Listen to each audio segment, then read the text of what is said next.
Hello and welcome back to the latest edition of the Premier League Betting Show here on the Odds Now YouTube channel. If you've never tuned in before, please be sure to give this a thumb up if you enjoy it and hit that subscribe button for more content from Odds Now. We've got sport coming left, right and centre at the moment, haven't we, as we approach that Christmas period, which is just an absolute sport fest. But here on the Premier League Betting Show, if you've never watched it before, well, you have myself, Matt Hill, and my co-host, Brad Walker. And what we aim to do here is run through the entire slate of upcoming Premier League fixtures in around about half an hour, giving you some quick fire thoughts on each of the games and a best bet for each one, just so you can go into the weekend more equipped for building those accumulators and placing any bets and enjoying the football. So, Brad, we've had an international break again. We don't have another one till March, so a bit of consistency to the piece now. You must be looking forward to, well, from a Liverpool perspective as well, you're a Liverpool fan, must be buzzing to get the Premier League back. Yeah, glad to have the real football back instead of that tosh that we've had for the best part of 2 weeks. Not a fan, I can't lie. No, I quite like the international break, but I know I'm in the massive minority there. But I think it's not being a Premier League supporter of a Premier League club. I can understand it when you don't have a game for a while. But anyway, we do have games to get into. We have 10 of them, in fact, to get stuck into this weekend. So let us know your thoughts in the comments as well on these games. And if you agree or disagree with mine and Brad's selections, we're going to alternate between each other for these games. And Brad is going to kick us off with the early kickoff on Saturday. Lunchtime game scenes, Leicester host Chelsea. And a Chelsea side who have got themselves firmly into the top four battle and maybe, just maybe, are quietly aiming a little bit higher now. Yeah, we'll start with Leicester first of all. They've struggled results. I think it's 4 results, since their comeback win over Southampton last month. They've not won any of their following 3 fixtures since that game, of course, where they came from 2-0 down at St Mary's to win 3-2. They lost 3-0 at Man United as well before the international break and have conceded 12 goals in their last 4 matches. In all competitions, that is following the Saints win. They've lost twice to Man United during that time, once in the Cup, 5-2, and then, of course, the 3-0 win, which I mentioned there. But they could be boosted by several players returning from injury this weekend, though. Jamie Vardy, Decordova-Reid and Patson Daka are all being assessed ahead of the weekend. But I think overall, given the miserable pre-season they had under Steve Cooper, there was a lot of negativity around the club coming into the new season. I'm sure they'll be overall satisfied with their start to the campaign. They're currently 15th. 3 points above the relegation zone. And of course, they'll be coming up against their former manager, Enzo Maresca, the Italian left for Stamford Bridge this summer. And despite joining the club under difficult circumstances, as you touched upon there, Matt, he's put in a solid showing so far. I think it's fair to say as Chelsea manager.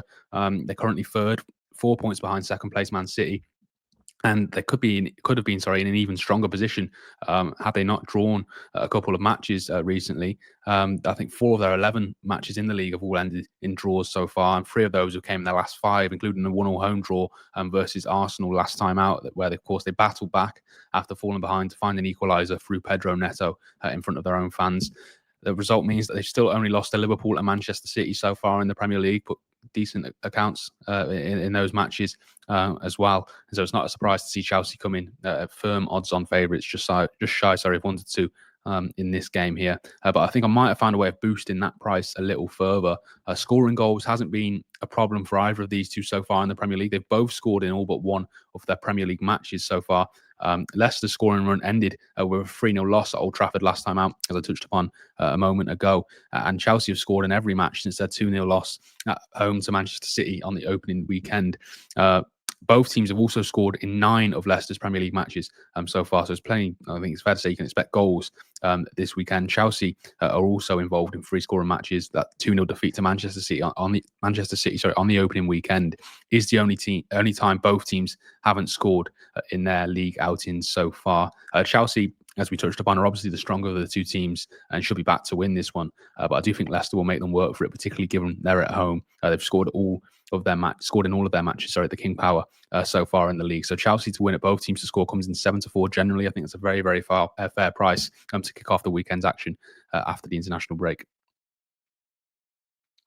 Okay, then. So Chelsea to win and both teams to score 7-4 for Brad to kick the weekend off. And we will recap all the best bets at the end of the show as well. So my first game, well, we're on to the 3 o'clock on Saturday, and Fulham are taking on Wolves. I think this is an intriguing clash because Wolves are certainly an improving team, having a dire start. But if we first focus on Fulham, well, they're one of a cluster of teams just stuck in the middle of this very, very tight Premier League table. And this is something I'm going to reference throughout, really. But Chelsea are third on 19 points, and you can go all the way down to 13th, Manchester United on 15 points. So there's 4 points separating 12 teams, 11 teams at the moment.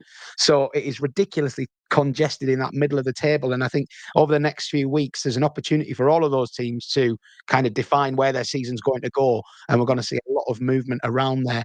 Wolves, of course, are not in that mix, but they just got their first win last time out before the international break, a crucial win over Southampton. That had been coming. They'd had consecutive draws before then. So there were signs that Gary O'Neill's men were starting to find their feet. I think they've been better than the bare results suggest. There have been some good performances in there. They've just been leaking too many goals, but they've had a lot of injury problems, particularly in defence. So perhaps that shouldn't be a surprise. Marco Silva's side, they're actually like thriving at both ends of the pitch, really. But I've been particularly impressed with them defensively, and they have the lowest XG against in the entire division. So they've only been expected to concede 12 goals from the chances given up, which is exactly what they have conceded. But I mean, very, very impressive when you consider who they're up against in that kind of metric. So Wolves, they'll have to be at their best here. But I do think they're coming here with their tails up. I was surprised at just how short Fulham are. They're even getting towards 1.6, 1.5 in the market, which feels extremely short in this kind of game, particularly with Wolves on a 3-game unbeaten streak. So I think the best way to play this game is Wolves on the double chance, Wolves or the draw, which is 5-4 with Sky Bet. And I think that based on everything that I've seen from these two sides, I can see it being a draw. But I just thought that keeping the Wolves win on side with their tails up. And with Fulham, I think Fulham sometimes struggle with these kind of games where teams come and sit against them. We saw they needed a very late show to beat Brentford when they were 1-0 down going into injury time, 1-2, with a Harry Wilson brace off the bench. But I could see this game panning out in a similar fashion. And I think the double chance on Wolves at 5-4, you're getting a good run for your money there. So a tough game to work out, but that's the way I'm going to be playing it.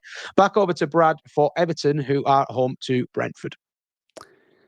Yeah, Matt, you referenced the poor form of Wolves early on this season. Everton, of course, made a poor start themselves, but their form had picked up after that difficult run. After losing their first 5 matches in the league, they went their next 4, without losing, 2 of which they won. But they've now failed to win any of their last 3 in the league. That run has, of course, included the 1-0 loss at Southampton at the foot of the table, and was followed by a frustrating 0-0 draw at West Ham before the international break. Everton were largely dominant in that game, but couldn't find a breakthrough, and I'm sure they'll be happy to return to Goodison Park for this one. They've not lost any of the last 3 at home there. They'll be further boosted when taking a look at Brentford's away record. The Bees have remarkably lost all 5 away outings so far in the league. And Matt, as you touched upon there, they came very, very close to taking all 3 points away at Fulham, but for those 2 late strikes from Harry Wilson to hand them another loss. They could also be without forwards Brian and Mbeumo and Johan Visser for this one, which of course will be huge if that is the case. They're both being assessed ahead of this fixture. They're not ruled out yet at the time of recording, but I would check closer to the match before placing any bets to make sure that they are fit. A lot of the time you hear that the definition of insanity banded around, doing the same thing over and over again, expecting different results. I may well fit into this category here. I backed Everton to beat West Ham in my own ACCA last week, and it was the only leg which didn't come in, costing me a couple of £100. So have I learnt my lesson? Obviously not, because I'm going to back them again here. They have been much more encouraging at home than away. And then, like I said, you look at Brentford's poor away record and the potential for them to be without key players such as Visser and Mbeumo. I think Everton to win in odds against 7-5 generally is a fair price. That could be one which comes back and bites me in the arse when we film this next week. I won't be surprised at all. You never know with Everton, but that is where I'm tentatively going to go for that one there. Right, well, we'll see just how insane Brad is when that one finishes up. But yeah, Everton to win 7-5 for Brad, keeping the faith with the Toffees on home turf there. Next up for me is Arsenal at home to Nottingham Forest. I don't think this is an exaggeration to say that Arsenal's entire season could be on the line in this fixture because, remarkably, having been backed into title favourites after a few weeks of this campaign, they're now on a 4-game winless streak in the top and 2 losses there, and they've slipped 9 points behind leaders Liverpool, which is a massive gap at this time of the season. Still time to make that up, admittedly, but it's getting to the point where if they drop many more points and that gap widens further, they can call an end to any hopes of a Premier League title, I think. They're playing a Nottingham Forest side here who are having a dream campaign. They're up in 5th after 11 games, but they are, as I mentioned it again, just 4 points clear of 13th, so things could change very quickly for them. I'm sure Forest fans are aware of that as well, probably not getting just too giddy just yet. But it's been a marvellous start to the campaign. They've had some great results in there. Great win at Anfield, of course, the only team to beat Liverpool so far this season. But they've just generally been a real threat, haven't they? And Chris Wood having the time of his life in front of goal. We copped him at 6-1 first scorer 3 weeks ago as well. So he's in the good books on this show. But I just think there are some signs that Forest might be starting to wobble a little bit. They were quite comfortably beaten at home by Newcastle last time out before the international break. However, I do think Nuno's sides are particularly well catered to playing away from home and playing on the counter-attack. We've seen his sides over many years stay compact, have few chances and spring on the break. And this Forest side are doing this really well now. In their last 7 away games, stretching back to April, so last season, they are unbeaten and they've won 5 of them, drawing 2. So they always score away from home as well, which I think is a very key factor when we're looking for a bet here, because you generally would feel like Arsenal will have too much quality across the pitch against Forest, particularly in a game so important as this, particularly in a home game. It's worth noting at the time speaking, we don't know on fitness. Declan Rice was a fitness issue, missed the England squad, pulled out of the England squad along with half of his usual international colleagues. But if he's fit, it could be the first time that we see Martin Odegaard, Declan Rice and Mikel Merino in a midfield 3, which I think when Merino was signed, looked like it was going to be Arsenal's first choice midfield 3. That could be the first time they all play together. I think all things considered, I do expect Arsenal to win this game, but Forest's exemplary away record and good form makes me think that instead of taking nearly 1-3 on Arsenal to win, 5-2 on Arsenal to win with both teams to score looks a massive jump up in the price. And I do think Forest have it in their locker to get on the score sheet against an Arsenal team a bit fragile on confidence, but certainly superior in quality. So that's how I'm playing that one. Brad, we have 2 3 p.m. kickoffs left. Over to you for Bournemouth versus Brighton, 2 teams who consistently seem to overperform their budgets and expectations. Yeah, I think that's absolutely been the case with Bournemouth, particularly in recent weeks where they've been taking points regularly from the big boys. They beat Arsenal and Man City in their last 3 games, and they also got a draw at Aston Villa as well. But they did lose 3-2 away at Brentford prior to the international break. To be fair, Brentford are a tough opposition for anyone on their own patch. And nevertheless, Bournemouth are still enjoying a very positive season. I think they're in 12th. Heading into this weekend. They dealt well with the loss of Dominic Solanke, the likes of Antoine Semenyo stepping up, and also Evan Nielsen now, of course, their new striker, who was signed from Porto in the summer, is now finding his feet after a slow start. He scored in his last 3 matches. Moving on to Brighton, they also came out on top against champions Manchester City before the break, beating them 2-1 at the Amex. Matt O'Reilly, of course, returning from injury to score his first goal for the club in what must have felt like a debut for the club. I know he made his debut against Crawley in the Cup, but I think it was after 5 or 10 minutes he was taken off with an injury and hasn't featured since prior to that game against City. And then, of course, João Pedro steps up to score a late winner and seal all 3 points for the Seagulls there. Brighton, they're a team who seem to excel against the better sides. Like I've mentioned, they beat Man City, they beat Spurs at home a couple of weeks ago, a good win away at Newcastle, to beating Man United at home and drawing with Arsenal. They also pushed Liverpool while at Anfield recently too, but they have dropped points in matches I think they'd have fancied themselves winning, drawing with Wolves and Ipswich at home. But overall, it has still been a brilliant start for Fabian Hurtzler and down on the South Coast. I think these 2 teams, for the reasons that you said, Matt, they always outperform their budget and their expectations. I think they're both very, very likeable teams, and their managers are very likeable as well. And they've really left their own stamp on their 2 sides so far. 2 fantastically run clubs off the pitch too. In terms of a betting angle, I do think it's tough to separate them. I would probably edge towards a home win due to Bournemouth's positive form at the Vitality. They've won the last 3 there in the Premier League, but I wouldn't be surprised to see Brighton win either. And I'm not sure there's enough value in a Bournemouth win at 11-8 for me. So I'm going to go down a player prop line instead. I mentioned the positive form of striker Evan Nielsen, who did join for a large fee from Porto in the summer. Initially took a few matches to get going, but he's now really hitting his stride. I mentioned he scored in his last 3 in the Premier League. He's also found the net in Bournemouth's last 3 home matches as well, scoring against Southampton, Arsenal and Manchester City. Brighton only have 1 clean sheet in their last 7, and I think there's plenty of value to back the striker to score any time at 17 to 10 generally across the board. I'd also drop half a point on him to score first at 6 to 1. He is in great form. Like Matt said, we had a winner come in when we backed Chris Wood, I think, by the same price to score first for Forest a couple of weeks ago. And yeah, I think it's worth dropping a couple of quid on that as well. You never know. Like I said, Brighton have been they've struggled to keep clean sheets in recent weeks, and I'm sure he'll be at the heart of any success that Bournemouth do have this weekend. So that's where I'm going to be going there. Evan Nielsen to score any time at 17 to 10, while also keeping an eye on him at first goal scorer at 6 to 1.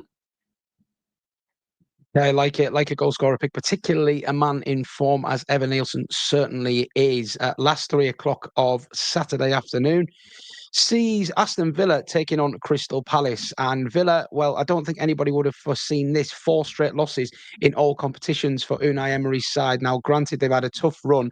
Don't think it's time to hit the panic button just yet. Losses away to Spurs and Liverpool in the league, and a couple of losses in Europe as well. But they're still having a fantastic campaign overall. They're still in that cluster that I mentioned of teams who still have their destiny in their own hands. A couple of wins and a couple of positive results, and they'll be battling at the top end of the table rather than looking over their shoulders at the bottom. I don't think there's any danger of Villa slipping into the bottom half. They've got too much quality throughout their ranks for that. And I think when they're at their best, they are very, very good, aren't they? One of the best teams in the league, particularly at home. They've only lost 1 of their last 10 home matches. And you may remember in 2023, they went on a club record equaling streak of 17 home games in a row without defeat. So back at Villa Park, I think they can be confident of putting those 2 losses behind them and getting things back on track, particularly against a Palace team who look to have kick-started their season finally when beating Tottenham 1-0 last month, but have since followed up with a frustrating 2-2 draw at Wolves and a very disappointing 2-0 home defeat to Fulham last time out for the international break. And it leaves them in a real limbo. They're not in this middle cluster, as I mentioned. They're actually in that bottom 6 that are a little bit detached. And that is not where any Palace fan would have been expecting to be after the exciting and promising signs under Glasner last term. And I think he's 3rd or 4th favourite to be next manager sacked, which probably tells its own story that I don't think losing this game is going to put him in serious jeopardy or anything. But I think a failure to upturn in results by around Christmas time may leave the Palace board feeling a little bit trigger happy. They may panic. They've got a history of bringing in people like Roy Hodgson, haven't they, to steady the ship if Premier League relegation looks likely. So they'll be desperately hoping that Glasner can turn things around. I think he's had some bad luck with injury as well. So I do think Palace have got it in them to pick up, but I think this is a particularly difficult fixture for them against a wounded Aston Villa side back on home turf, desperate to get their season back on track. And Emery is a master of rejuvenating his sides, isn't he, when they're on a little bit of a slump. Now, the way I'm going to play this, Villa are prohibitively short in this market, it must be said. I don't think I could be backing them at 8 to 13, and that is the best price. I mean, in a lot of places, they're more like 1.6, 1.5, something. It's very, very short. So instead, looking at the player props as we like to when we don't like the outright market, Morgan Rogers to score any time is the way I'm going to play this one at 27 to 10. What a period he's having. Signed from Middlesbrough last January. It looked on deadline day, it looked a bit of a nothing sign at the time, just taking a punt on a young player who'd had a bit of an up and down start to his career. But it's been an inspired bit of business, hasn't he? He's come straight into the first team picture. He's started every Premier League game this season under Emery. He's just signed a contract extension this week to 2030, which shows the faith that Villa have in the young forward. And he's also made his England debut. So he's having a real good time of it. And he's also having a good time in front of goal for Villa. He's scored 3 in his last 6 outings. Plays in that attacking midfield position behind Ollie Watkins, but he's very advanced, very quick, and he's constantly getting on the end of chances. And I think when a player is in a rich vein of confidence and form like he is, it's well worth having a go on him. And I was considering backing him first at a big price, but I actually think the anytime price of nearly 3 to 1 is huge, to be honest, for a player in that kind of form, particularly with Villa at home, as I mentioned, and quite short favourites to win this game. So that is our play in that one. Morgan Rogers to score any time, and I do really quite like that price, it must be said.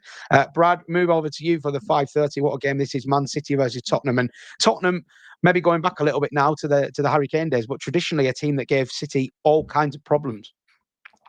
Absolutely, yeah. I'll touch upon that in a moment when I move on to the betting analysis. But we start with Man City, who are apparently in crisis now after losing 4 matches in a row. Is it all over for them at the Etihad, I'm not quite going to buy into that yet. I've seen this script before. Same discussions were being had this time last year, albeit they're now without Rodri for the rest of the season, but there's still plenty of quality in that squad. They are slightly lacking in midfield, perhaps. Lots of aging legs. I wouldn't be surprised to see them dip into the market in January. I think they're being linked with Martin Zubimendi of Real Sociedad. I wouldn't be surprised to see them do some sort of business in that area, but I'm certainly not going to write them off yet. They're currently 9-4 to win the Premier League. That's a huge prize, and it might be worth backing it where you can still get it that big.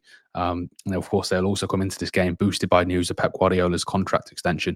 Looks like he'll be signing on for another year. He couldn't just bow out and leave the rest of us to have fun now. He's going to have to stay around for a little longer and frustrate the life out of everyone and all those sides around Manchester City, I'm sure. But it is what it is. And they face a Tottenham side who really, you don't know what to expect from them. They're perfectly capable of rocking up and winning this on their day, but I also wouldn't be surprised to see them take a thumping. And they're so inconsistent. Ange Postecoglou must be pulling his hair out watching this side at times. I'm sure they'll take confidence from the recent win they picked up over City in the Cup, a 2-1 win, albeit at the Tottenham Hotspur Stadium. But the form both before that game and after kind of sums them up. They headed into that game after the 1-0 loss to Crystal Palace, which Matt mentioned not too long ago. They then beat City in the Cup, which was then followed by a 4-1 home battering of Aston Villa, only to then lose 3-2 to Galatasaray in Europe, then 2-1 at home to Ipswich last time out in the Premier League. Bizarre run of form, really, but they're still within touching distance of the top four. They're part of that crop, which you mentioned, Matt, which is so tight in and around mid-table. They're in 10th, but they're only 3 points off the top four, and they would have been third if they'd beat Ipswich. So it just shows you just how quickly things can change right now in that portion of the league. They're not a million miles off, but they do need to start putting some wins together if they want to get anywhere near a Champions League finish this season. As you mentioned, Matt, they don't have a terrible record against City Spurs. Their last 5 meetings in all competitions have seen City win 2, Spurs win 2, and 1 draw. So it's been quite even. It's the same at the Etihad as well. In their last 3 matches there, Man City have won 1, Spurs have won 1, and again, there's been another draw. So again, very, very even. They do seem to have success and give Man City a game when they play there. And while I'm not confident enough to back a Spurs win, though it wouldn't surprise me, I am going to go back them to make a spectacle of it again this weekend, and that is by going for over 1.5 plus Tottenham goals, which comes in at 17-10 generally. Spurs have scored at least 2 goals in each of their last 3 matches at the Etihad, which included a 3-3 draw their last season. They're also averaging over 2 goals scored in the Premier League this season. I think their main problems are at the back. That's where the inconsistency has come from. They keep giving away chances. And City, of course, are well equipped to make the most of that. Hence why I'm not going to be backing the Spurs win. But City themselves are also very thin at the back right now. The likes of Ruben Dias, John Stones, Nathan Ake and Manuel Akanji are all out for this one, as well as the loss of the likes of Rodri and Mateus Nunes and potentially Phil Foden and Jack Grealish as well further up the pitch.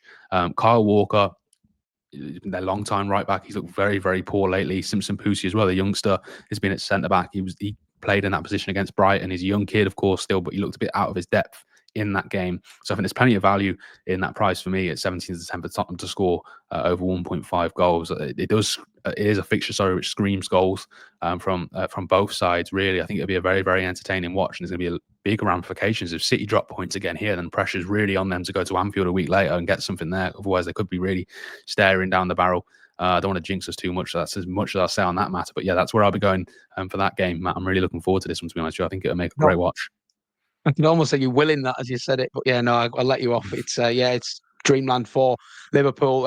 Over 1.5 Tottenham goals, 17-10 is Brad's pick there against Manchester City. We move on to Liverpool then, but it's going to be me doing the talking to avoid any bias. Southampton host the Reds on Sunday afternoon, and this is a classic top versus bottom fixture on paper, isn't it? And all signs would point to an obvious outcome. Well, Saints are unsurprisingly rock bottom after 11 games, as many predicted before a ball was kicked. They've been unable to translate their sort of possession-heavy, dominant style of play to the top flight. And it feels to me, I said this at the start of the season, it feels very similar to Burnley last year, where they're maybe going to start getting the hang of it, but it's all going to be a little bit too late, unfortunately. I think Russell Martin's so determined to play this way. He said he would rather go down playing this way, which I think is a comment that will irk a lot of fans, but that's a modern coach for you, I suppose. Pep Guardiola certainly liked him, so that didn't surprise me one bit that Guardiola was full of praise for him after comfortably beating them 1-0. But anyway, they've scored a league low 7 goals, which is obviously a very alarming problem when you're trying to stay up if you're only scoring 7 in 11 matches. Liverpool, meanwhile, the league leaders flying under Arne Slot. What more can you say about them? 9 points clear. They find themselves in a fantastic position in this season's Premier League race. The core of their success, though, I think, has actually been a fantastic defence.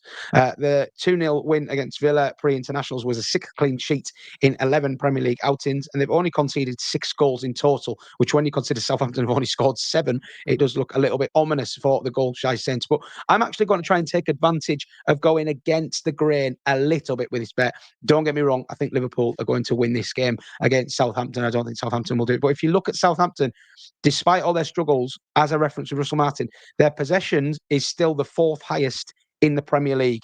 Only Man City, Liverpool, and I think it's maybe Chelsea have had more possession than them in their games so far this season. Now, when they played Man City last time out, that was they were very comfortable in that kind of game against two teams that wanted to keep the ball. They kept it down to 1-0. They never really looked like winning, but they never really looked like getting thrashed either, to be honest.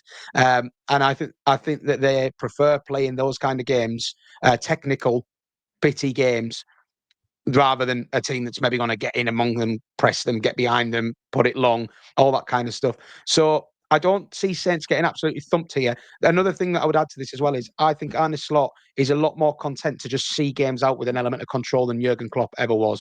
Klopp liked to go rock and roll, didn't he? 4-0, 5-0. Liverpool used to be rampant at times under him, but also vulnerable. Whereas Slot, he certainly likes things to be played within the realms of control a lot more. I think if they are 1 or 2-0 up later on, there's no need for Liverpool to go looking for a third or fourth here. They could just knock it about. I expect Southampton to have a good chunk of the ball here at home, and Liverpool to just pick them off with quality in the correct moments. So yeah, I'm going to play Liverpool to win this with under 3.5 goals. So you've got the 1-0, 2-0, 3-0, the 2-1, etc., all on side there. That's 11-8 right across the board. I think that's a really good. I don't see this being a massive romp. I just see this being quite a comfortable, controlled Liverpool victory. So that's how I'm going to play that one on Sunday. Now, the Super Sunday sees Ipswich host Manchester United, Brad, and all talk is going to be about that man, Ruben Amorim, who makes his bow in the Old Trafford. Well, not in the Old Trafford dugout, but certainly in the Man United dugout. How do you see this one going? Yeah, we'll start with the host, Ipswich. I think the international break probably came at the wrong time for them now. They've taken 4 points from the last 2 matches and, of course, picked up their first Premier League win since returning to the Premier League against Tottenham last time out. I think they would have been encouraged by the stubbornness that they've shown, really, to hold on to the lead in that game. There's been a couple of times this season where they've gone ahead but ended up losing. Of course, there were 2 goals up at Brentford, lost 4-3. They also took the lead against the likes of Villa and Fulham at home, drawing those 2. And they also led at the Etihad against Manchester City before coming up short at the end. So I'm sure it'd be great for them to get the monkey off the back as well of getting that first win. But could timing be against them here against Man United this weekend? As you mentioned, it's Ruben Amorim's first match in charge of the club. And United also look to have found their feet in recent matches under Ruud van Nistelrooy. They struggled for goals for large portions of the season, but they've now scored 11 in their last 4 in all competitions, including that 3-0 win versus Leicester prior to the international break. There's a lot of talk about this new manager bounce. Ipswich are also yet to win at home, so I'm not surprised to see Man United enter as firm odds-on favourites at 13-20. In terms of a betting angle, I'm going to go down the team shots line. Looking at Ipswich's recent matches, they do tend to give away an awful lot of shots on their own goal. The last 5 matches have seen them concede a whopping 91 shots on goal in total. That's an average of 18.2 for those games. Man United's attacking output has also been better, as I said. I'm not confident enough to back them on the goal line just yet. I need to see more from them to be totally convinced that they're over their hoodoo in terms of finishing. But I think there's plenty of value in the below price of getting over 17.5 shots from Man United at 33-20. I'm sure Kieran McKenna would love to get something from this game, given his history with the club, with Man United, that is. But I do think plenty of questions will be asked of Morich in the Portman Road goal. So yeah, Man United over 17.5 plus shots at 33-20 is where I'll be going for this one. I like it. You can see it being a United side desperate to impress for their new manager, fighting for places, of course. Well, that's going to be an intriguing watch on Sunday. Then we do have Monday Night Football to round off an exciting weekend of action. It is Newcastle taking on West Ham. And I think we're seeing Newcastle start to click into gear now. Look at the results before the international break. Consecutive wins over Arsenal and Nottingham Forest, who have been flying high before that, and they really did dominate at Forest. Before that as well, they overcame Chelsea 2-0 in the Carabao Cup, so they're in the quarterfinals there. They would desperately love to win a trophy, wouldn't they? They're new owners, so it feels like a real opportunity for them there. But I think the fact that they're not playing European football this season, I always felt like this would become a massive plus around this period, busy Christmas period. The squad is a little bit thin in some areas, but they won't be stretched the way that other teams competing for top 4, top 6 will be. And they come in now with their tails up in a good vein of form, good confidence level, and they're playing a West Ham side who are the complete opposite, aren't they? Disastrous start under Julian Lopetegui. He's really fearing for his job now. The 7-4 favourite to be the next manager sacked. And it's not surprising when you look at it. Their last 9 games, they had a rather late and fortunate win over Man United, which cost Erik ten Hag his job, of course. Well, they were not in a great spot when they came to East London. And then they also comfortably beat Ipswich at home. But other than that, they've not won any of the other 7.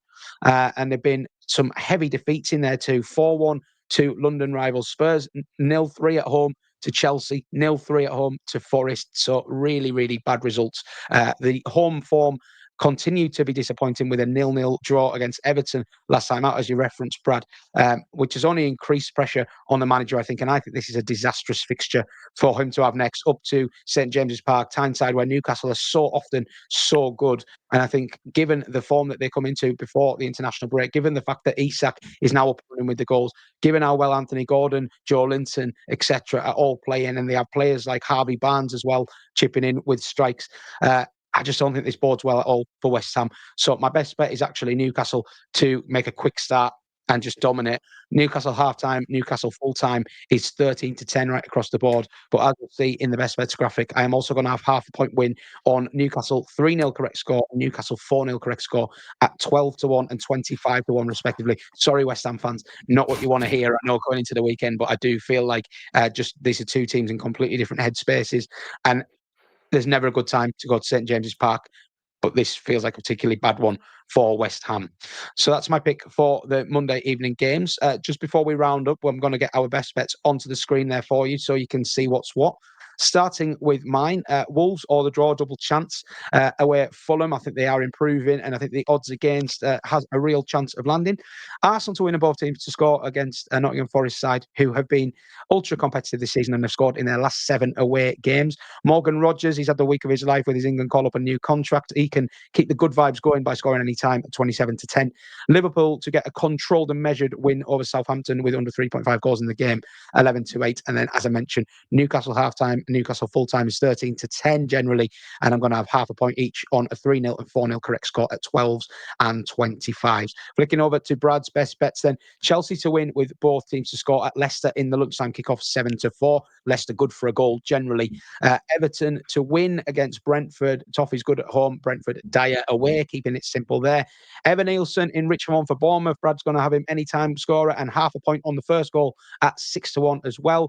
We've got over 1.5 Tottenham goals, 17-10 away at Man City. Generally a bit of a bogey team for the champions. And then Man United in Ruben Amorim's first game in charge to have over 17.5 shots, something which they've been averaging already under Ruud van Nistelrooy quite comfortably. And that is a generous 33-20. Brad, if I was putting you on the spot, what would be your best bet this weekend, please? I really like the Tottenham one over 1.5 goals. I've just got a feeling it's going to be an absolute goal fest in that game. You watch it be a 0-0 draw now, but yeah, it's going to be like a gore fest now. But yeah, I do fancy the chances. That game does tend to be explosive, doesn't it, at both ends? And as you say, City having some problems in defence and midfield as well. So I could see it. I could see it. Out of mine, if you were putting me on the spot, I'd really do fancy Newcastle to run right against West Ham on Monday night. And if I've had a good weekend, I'll maybe get stuck into that one on Monday night. But we shall see how the rest of the weekend pans out first. Well, I hope you have enjoyed the Premier League Betting Show. Please don't forget to hit that subscribe button if you watch for the first time, and let us know what you're backing this weekend. We'd love to hear from you in the comments, and a thumb up is always appreciated too. Have a great weekend. Best of luck with your bets, and we'll see you again very soon. Thanks for watching.